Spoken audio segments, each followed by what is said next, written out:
আসসালামু আলাইকুম প্রিয় বন্ধুরা, আশা করি আপনারা অনেক ভালো আছেন।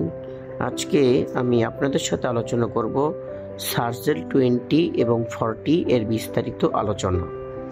সার্জেল একটি প্রোটন পাম্প ইনহিবিটর পিপিআই শ্রেণীর ওষুধ, যার সক্রিয় উপাদান হল ইসোমিপ্রাজল।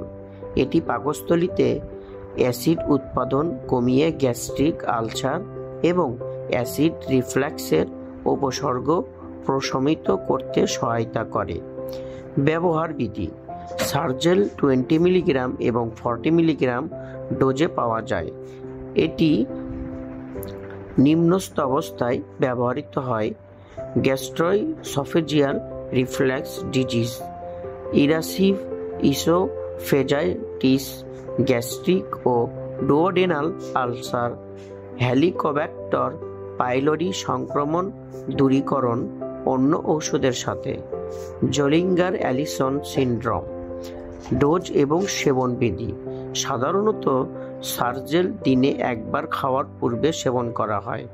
ডোজ এবং চিকিৎসকের সময়কাল রোগীর অবস্থার উপর নির্ভর করে এবং চিকিৎসকের পরামর্শ অনুযায়ী নির্ধারিত হয়। পার্শ্ব প্রতিক্রিয়া: সার্জেল সেবনের সাধারণ পার্শ্ব প্রতিক্রিয়া খুব কম হয়, তবে কিছু ক্ষেত্রে পার্শ্ব প্রতিক্রিয়া দেখা দিতে পারে, যেমন মাথা ব্যথা, ডায়রিয়া, বমি বমি ভাব, পেট ফাঁপা, পেট ব্যথা।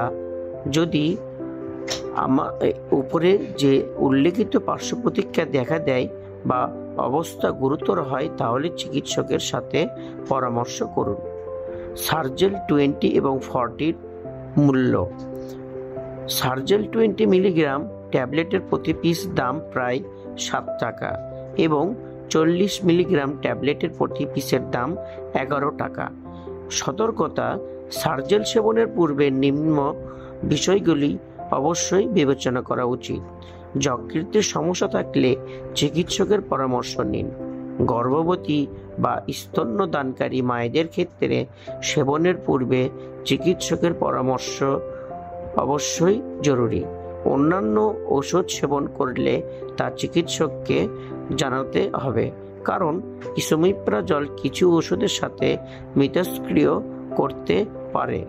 সার্জেল সঠিকভাবে এবং চিকিৎসকের পরামর্শ অনুযায়ী সেবন করলে গ্যাস্ট্রিক ও অ্যাসিড সম্পর্কিত সমস্যায় উপকার পাওয়া যায়। তো আশা করি বন্ধুরা, আমি আপনাদের সাথে সার্জেল 20 এবং 40 মিলিগ্রাম এর বিষয় নিয়ে আলোচনা করতে পেরেছি। যদি আমার এই ভিডিওটি ভালো লেগে থাকে তাহলে অবশ্যই আমার চ্যানেলটি সাবস্ক্রাইব করবেন এবং ভিডিওতে একটি লাইক করবেন। তো দেখা হবে নেক্সট কোনো ভিডিওর সাথে। ততক্ষণের জন্য সুস্থ থাকবেন, ভালো থাকবেন। আসসালামু আলাইকুম ওয়া রাহমাতুল্লাহি ওয়া বারাকাতুহু।